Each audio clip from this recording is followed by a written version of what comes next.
program. Renowned for its leadership and equity towards LGBTQIA+ advocacy and teacher education, it teaches courses on anti-discrimination, leadership, and Black educators' identity. A frequent keynote and workshop speaker, he is passionate about community, culture, and connection. Let's welcome Dr. ABC, and the mic is yours. Thank you so much. Thank you so much for the introduction. Thank you so much for the welcome. Thank you so much for the energy in the space. I just want to say a big welcome to everyone. And for those of you who are online and you can type in the chat box, please be open to do so. If you want to type a thumbs up, you want to say a comment, you want to add something, you want to underline something. We are having this event and this conversation, and it's for all of us. So I know when you go to a lot of these webinars, it kind of feel a little bit distant and distant. This is not one of those. So jump right in the chat box, say something, give a thumbs up, make a comment. You listen, you just get into it. As a matter of fact, the theme for today is together. See what I just did? The theme for today is together we can create change. And I want you to know that you are part of the together. So welcome to the space. Thank you so much for having me. And thanks for the beautiful introduction. I'm happy to be here. You can see it on my face, but you can hear it in my heart. I am happy to be here. And you may not see everybody in the background as well, but a lot of people are happy to be here, if not everybody. Ty, I see you smiling from ear to ear. So your energy is pulling towards me, and I'm drinking from your energy. Thank you so much for that, Ty. You get to hear from Ty later on. But I'm pleased that we're having this Pride conversation in July, not padded and packed up in June where it's an overflow, because we know how good we are at, giving everybody their little piece. And then when it's over, we said, well, time to move on. Just like, anybody remember 2020 when it was George Floyd and pandemic, and there was a lot of anti-Black racism and anti-Blackness, and people wanted to learn and unlearn and unpack and aware. And now we are moved on. It's like the Black people time is over. You know what I'm saying? And so we have to be very careful that when we're doing equity and diversity and belonging, that we are not doing what we call seasonal equity. You heard it here. Write it down. Seasonal equity. But we're doing what I'm from Jamaica. We have our temperature or climate is called tropical. It's not winter or autumn nor summer, but we just have beautiful days, sunny days, rainy days, beautiful days. And that is something that has come to my mind, that we need to ensure that when we're doing the equity work, there will be rainy days. I'm not being pretentious. There will be rainy days. But we are aware that we are still a part of what's happening, and it's not seasonal. So thank you so much. A lot is happening around us when it comes to 2S LGBTQIA+ conversation. The moment I signed on my computer this afternoon was the same moment I turned on CP24, and there was an announcement that the American Olympic team is no longer accepting transgender people. Literally, I logged into this workshop, this talk, this keynote about 2S LGBTQIA+, and immediately I turned on, and that was what I heard. How do you think I'm feeling in my body? That's not on my script, but I want to talk about that. How do you think I'm feeling in my body? And that is why when we talk about together, we can create change. I am not here for the performance and the accolades and the cuteness. I am here for us to have a conversation about what that change will look like. Because what we see happening are changes happening to the change that were made, but they were not sustained. They were not institutionalized. They were not nurtured and protected. There were no buy-in. And so what is happening? They are in jeopardy. I teach change management, and John Cutter change model of something at the very beginning of change is the buy-in. So I am looking at 80 persons as attendees and 18 of us as panelists. So I'm in a room right now of 98 public service people. Well, 97 and plus me, 98. How many of us have bought in? How many of us have a stake in the game? How many of us are intentional? How many of us want to be here because we want to be here? How many of us have logged in only because if I don't log in, my manager may ask where I was or say something? How many of us are pulled up to our laptops this afternoon because we are intentional about change? Thank you, ancestors. I feel it in my body right now. I'm not even in my keynote yet. Don't worry, I know my time. But when we do this work and we said, yeah, we are big in change. Let me tell you something. I teach a course at Queen's University about change management. And let me be very honest. When the first assignment is write down something that you want to change. Half a page. Just half a page. They always send one page because they don't listen. But half a page. And people write what they want to change. And many people have what I call the Miss Universe answer. They want world peace. They want to change the world. They want to stop world hunger. They want the world to. It's very Miss Universe response. And then there are 4 assignments following. The assignments are about push factors and pull factors. It's about forces and power. It's about action plan. And what if I tell you that's when the rubber hits the road and people start to struggle and I get the emails. Dear Dr. ABC, dear Dr. Campbell, I have a question. I have a question. I have a question. The reason why, God, I feel it in my body. Thank you, ancestors. The reason being is that we didn't think about the change. We didn't think about the intentionality. We didn't think about the factors and the who is involved. We didn't think about the resources. We just want an assignment. We want an A+, and we want to move on. And now we have to ask some important questions. And I have some of those questions for myself. What does it mean to be together? Together with who and why? Our theme is together we can create change. So I have some questions. What does it mean to be together? Together with who? Together why? What are the things we need to change? Change for who? Who will lead the change? Who will be a part of the change? Will the change cause disruption? Excuse me? Will the change cause disruption of the regular flow? Will the change bring about increased access, possibilities, opportunities, care and kindness? How will we sustain the change? Let me tell you a little secret. Every time I speak to a school board in September, it's always fabulous. You know the reason why? Everybody's excited. It's September. September, everybody's new. September, everybody is full of vibe and energy. September, everybody's rested. September, everybody has creative juice running. By about October, you realize that people's children do take energy. And by October, you kind of be like, really? This is what I'm doing this year? And so I want you to understand, as leaders, we cannot be performative or box checkers. We have to realize that when we talk about change, when we talk about 2S LGBTQIA plus people, we're talking about belonging. And do not let anybody provoke you about, well, we are not using equity and we're not using diversity and we're not using inclusion anymore and we don't want to use the word woke. I'm going to tell you something.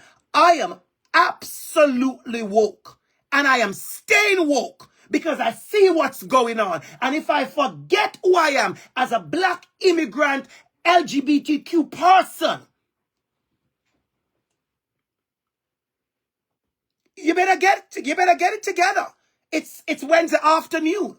I have not had lunch as yet. I am on a high. You better get it together. You're going to get all of it. So I want you to understand, in this change, we can be gathering with all the cute performances. I know what it is to be on an equity committee. And I spent a year on the committee and I'm thinking, if we write one more policy, if we talk about one more action plan, I'm going to fall out. But I can't fall out because I'm an employee. So I sit still in the chair and I roll my eyes sometimes and to the left eye hurt me. I'm telling you. Because we are used to the performances, and some of us who don't have the time to perform, our lives are at stake, like 2S LGBTQIA plus people. We can't sit down and listen to all this foolishness. Dr. Campbell, you did say foolishness. I did say foolishness. Because all the equity stuff you're doing without any action is foolishness. You invited me, so I'm here. I want you to understand the work that we are doing in our organizations, in the federal government, in the public service, about 2S LGBTQIA plus individual needs to foster their growth and allow people to thrive. Needs to foster their growth and allow people to thrive. I know what it is to survive. I come from survival. I am a survivor. I grew up in a place in Jamaica where I had to survive the neighbors. I had to survive the classmates. I had to survive the boys on the corner. I had to survive the church people. Oh, let me repeat the last one. I have to survive the church people. Because I am all church boy, I soon quote a scripture later on. Imagine living your life constantly in survival mode. So if you're living your life in survival mode all the time, well, do you get to thrive? I'm going to say something very personal. You see, people look at me and they compliment me. Say, Dr. ABC, your skin is glowing. I always tell them, you know what? It's not Maybelline. A little bit of that is there, of course. Clinique, come on, somebody. It's all of that good powder. I buy good powder. But let me tell you something, and I mean this without an ounce of joke in it. It's coming from the inside. You're looking at someone who on the inside, I have worked out how to move from survival to thriving. You're looking at a black man, a black gay man who is thriving. So for those of you who are hurting and you're in constant survival mode, I am begging you, I am telling you, you have to come from that level. I see you in the chat box, everybody. Go ahead. Go ahead. It's your chat box. It's ours. It's not a locked off. It's an open chat box. Go ahead and say what you need to say in it. You're not distracting me. You are part of the together. So a big question I have for us, what can I do to contribute to this change? This is a question I want all of us to ask ourselves. 107 of us right now. And those who are running late, call them. Tell them to log on right now. What can I do to contribute to this change? That's your question. That's your question. I'm not giving you a big piece of paper today. I am giving you one question. What can I do? And I want to go there for a minute. Because a lot of the change we see is what I call duty change. I call surface change. Window dressing change. I have been to schools where there are anti-black racism, homophobia, Islamophobia, ableism, ageism, and they come up with some cute change. Hey, we're going to have 8 o'clock coffees every morning. I mean, I go for the free coffee, 2 cream, 2 sugar. But I'm not a fool. I know that's not doing nothing. It's just window dressing. It's just window dressing. Where do we get to the authentic change? Where do we get to the action? Where do we get to disrupting the regular flow? And disrupt don't always mean negative. Disrupt can mean we are fixing what is broken, repairing. So I want us to think about intentionality around our change, our authentic change, radical change. Change that resists and revoke and refuse. Can I tell you something? Write the word refuse and circle it on your notepad somewhere. Do you know as a immigrant, black, male, Jamaican, strong, beautiful accent, do you know how many times I have had to refuse something so I could be this amazing today? I refuse to be spoken down to. I refuse to be excluded. I refuse to be an afterthought for the committee. I refuse to be tokenized. I refuse to be treated like I am not deserving of. Some of us as 2S LGBTQ people, I'm speaking to you directly right now. You need to learn how to refuse. How to walk into a space and you sense the level of unkindness and you totally dismiss yourself. Whether it's you have gone home for the day, you are sick of the foolishness. So yes, you call in sick. And I'm unapologetic about that because I'm sick of you. I'm sick of the racism. I'm sick of the homophobia. So yes, I am sick today. And if you think I'm joking, I'm dead serious. I know what it is, the power of refusal. Refuse to be on a committee and waste my entire year only to be playing in what I call the sandbox of equity. You chose something, I chose something, we scream out, we laugh, we say, teacher, this person is troubling me, and we laugh, or we throw sand, we wash our hands, we get back to the class. You have heard it here, you better quote me on it. It's called sandbox equity. Just plain. Just plain. So how do we get this change done? I just asked you all some questions. And some parts in Jamaica, we would say, I just asked you a whole bag of questions. I just asked you a whole heap of questions. That's a Jamaican dialect. Enough questions. I want you to understand, I am not here to answer those questions. Neither am I asking you to do that. Or am I putting any work on you? I am asking you to reflect on the question, because a lot of times we rush to the answers and we skip out the reflection. If you genuinely ask me, one of my strong skills or strong practice that allowed me to walk in my fullness, I am very reflective. I tell people all the while, you see me outside all the time, but I am a person who knows what is to stay inside and be reflective and be reflexive. Think about what I'm doing. What am I here for? Why am I here? You have to be clear on that. So I want us to take the together and pull it apart a little bit, Agnes. We're going to pull it apart and we're going to take the together and we're going to start with individual, because who is it together? It's individual persons. So when you're coming to be a part of this together, what does that look like? When we are doing the move tie, what does that look like for you, Brittany? For you, Britt? What does it look like for you, Cindy? What does it look like for you, Ben? What does it look like for Alex? I'm going into the chat. I'm going into the attendees list now. What does it look like for you? What does it look like for you, Carolyn Johnson? What does it look like for you, Abigail? What does it look like for you? I am calling individual people because we are the one making up the together. And when the actions are supposed to be taken, it's going to be you. So if there's anyone who logged on this afternoon, Suzanne, and you say, you know what? I'm just going to the talk. I am not involved. I am not identified as 2S LGBTQIA+. I am not a part of the together. I'm just chilling. That's actually not true. All of us are involved. I want somebody to write that down.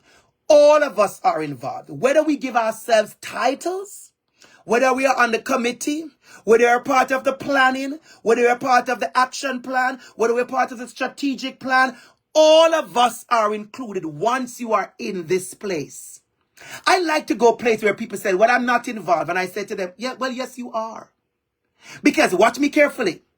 You impact by your words or your silence. You with me now? I can see you with me. I can see that you just jump in. Well, you're not late. You just arrive. You impact by your words or your silence. You impact by the way you show up or your absence. Do you know how many times people have been saved from so many harsh and harmful situations, all because they look and they see a familiar face showing up? How How many times have you seen a video on YouTube or somewhere where a little girl or a little boy or a little person is on a stage and they are looking in the audience and then they see mom or dad or auntie or grammy or uncle and their face light up? That's not camera trick.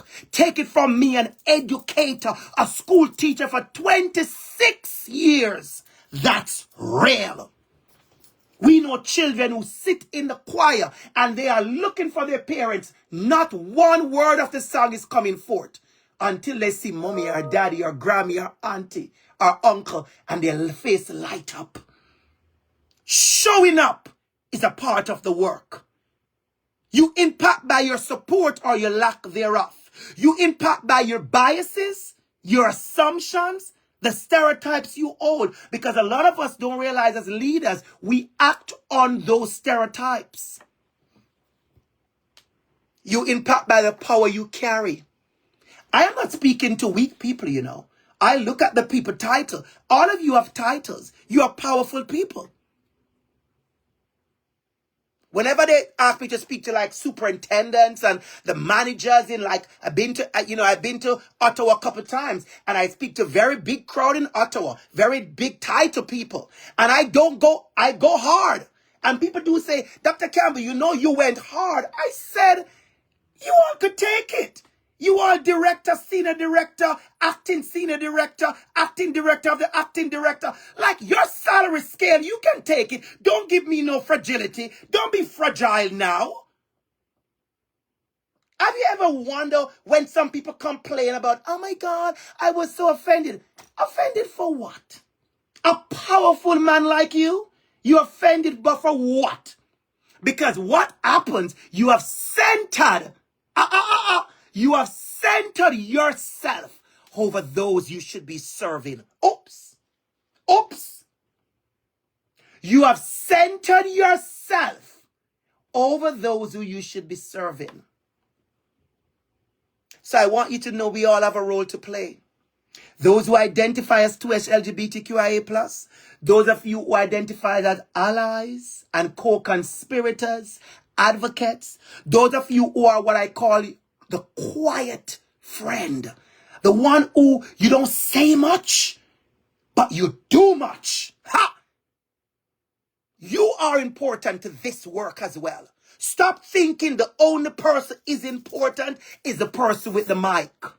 I have to go there. I feel my energy pulling me there. I feel like some of you think that I am not useful, Dr. ABC, to this movement because I'm not 2S LGBTQIA+. I have no family member who I know is gay or LGBTQ. And you know what? I'm just a clerical assistant. No, you are not. Just because you have been a friend. You have showed kindness. You have showed caring. When I see you, I feel a sense of belonging. So I want you to realize how important you are to the movement, to the together. I want you to realize you carry great responsibility. You carry great influence. I'm going to share something with you quickly, everybody. When you go to some of you have been to, because some of you, because of your job, you may have been to like 5, 6 different offices. Like for me as a teacher, I would get to go to different school as a, workshop presenter or whatever you do. Have you ever noticed that when you go to certain buildings, you go like, or certain organization, you go like, let me just do what I have to do and go about my business. And then you go to some places and it feels good. You want to stop and have a cup of coffee. You want to sit in the foyer and just write some notes. You're not in a hurry to leave. Watch me carefully. There's a sense of belonging you feel. I'm going to tell you a secret. You see what you feel, Anik? You see what you feel, Chris Fry, Charlotte? You see what you feel, Claire Bolton? I'm calling names. I like to pull you close to me. You see what you're feeling? It's not about the paint on the wall. I know they just paint the building. It's not the paint. It's not the plant. Yeah, they put in a living wall. I like the living walls. It's not the living wall. It's not the new garbage bin. Everybody realizes the new fancy garbage bin coming nowadays. It's not all of that. Nor the new carpet. Watch me carefully. It's the people. It's the people. If you ask any one of us who talk about belonging, what ensures a space of belonging in an organization for its employee? It is going to be the people. The way you are seen, the kindness you're shown, the respect people have for you, the way they use your preferred pronouns, the way they are intentional about addressing you the right way, the way they make a mistake and correct it without making the mistake about them. I'm going there. You invited me. You'd have to invite me back. I know you will, but you invite me. I'm going there. The ways in which, that's what we'll do. the way the people Sure. learn how not to center themselves. Let me give you a perfect example. We're having this conversation today. And when we have conversation like this, there's always somebody somewhere who says, well, thank you, Dr. ABC. I love what you said. It was so good. But what about everybody else? What about everyone? There's always that everyone person sitting in the group somewhere. I want to tell you, don't be that person, please. This conversation is not about everyone. It's about 2S LGBTQIA+. It's about the urgency in which people who identify in this group are being attacked. It's about the urgency to support. So I want to ask you, step forward. Join the theme of the together we can make the change. Do the authentic allyship work. I'm going to wrap this up because we're going to a second segment, which is going to be so exciting when we're going to have a panel joining me. But I want to leave you with something very powerful. I want you to listen to me carefully in my closing. I'm going to leave us with investing in our self-care and our joy as LGBTQ people. A lot of times we do so much and we neglect ourselves. We have to ensure that we are well enough to be good enough. A lot of us, we get tired. When I turn on the news and I heard what I sighed, a big sigh, I felt in my body. Now one more thing is under attack. One more promise is being broken. One more years of progress is being stripped away. And it's not just happening in the USA. It's not just happening in America. The other day in the Caribbean, where I'm from, the Caribbean, there was a thing in Trinidad where they are repealing certain rights and freedom that was extended to LGBTQ folks. It's happening. But in everything, I want you to take care of yourself. I want you to listen to me, LGBTQ people and everybody. I want you to know it gets very heavy sometimes. For some of you talking right now, it may feel heavy for you because you are more vulnerable than many of us. It makes you tired. Your human capacity feels the weight. You feel it in your body. Let me give you a little quick story. A couple weeks ago in June in Pride season downtown, I went to a march at provincial government place down there, Queen's Park. I went to a march. I just went as to lend my support. I went to lend my support. I'm not having any role. I'm not in charge of anything. I'm just going to, I want to show up. I want to show up to be there. And while I was there, living my best life, cheering on, helping, doing what I need to do, the executive director of Pride Toronto said to me, just a quick pull aside, hey, Dr. ABC, can you say something at the mic just to encourage the crowd? 2 minutes. I said, sure. No, I'm not on a speaker list now. I'm just lending my voice. That's it. Free of cost, lending my voice. I have a big voice. I have a strong voice. I went up and I used that time. Agnes, I want you to listen to me. I used that time to inspire, motivate, and pour love. I feel that, ancestors. And pour love on most LGBTQ people who were right there. That clip went viral. If I tell you the hate and the comments that were hurled at me on social media afterwards, you would be shocked. You would be shocked. But let me tell you something. I am not the little boy from Jamaica that I used to be. I am not that person. I am not that person that used to cry and run to my father and hide. I am a bold, strong, black, amazing man. An award-winning professor of the top university in Canada. Excellence has guided my life. And so, they could intimidate me. What if my self-love was not intact, Britt? What if I had not invested in my self-care, Marie Monique? What if I was not the kind of person that I've cultivated, nurtured, watered, and protect my joy? What if I did not walk in all my identity in an authentic way? I would have been destroyed. So I'm going to leave something with you. I'm closing right now. So I'm closing. And I want you to understand the power in your self-care, your self-preservation, your self-love, and your self-affirmation. There is a song that I grew up in church listening to, and it says, encourage yourself. A powerful song. I love it. It built me up. It tells you how to encourage yourself, and it's sung by Donna Lawrence and the Tri-City Choir. So I'm going to leave with you 4 lyrics right now, quickly as I wrap up. The first one, when I'm going through certain things and I'm remembering certain things, I pull on the word of the lyrics of Salt and Pepper, 1993. And they say, what a man, what a man, what a mighty good man. And then when that hit me hard, Agnes, I go to Christine Aguilera in 2022 when she said, I am beautiful no matter what they say. Oh, I see it. I see it. I see it. I see the love online. And then we go to the great Beyonce. Better get your life together. We go to the great Beyonce when she says, baby boy, you are so damn fine. And then the last one I leave with you, I'm going to take it all the way to Jamaica. I'm going to take it to the dance hall. When the lyrics of Tony Mataran in 205 says, good as for them. You are good as for them. For those of you who don't know Jamaican dialects, you can Google it or ask your Jamaican co-worker when you go to work later on.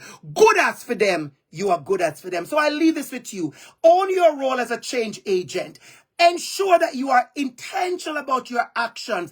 Be that authentic ally. Stand in the beauty and the fullness of who you are. And remember, things will get rough as they sometimes do. And don't forget to encourage yourself. Look in the mirror and remember, you are good as for them. Thank you so much for having me. Thank you, thank you, thank you.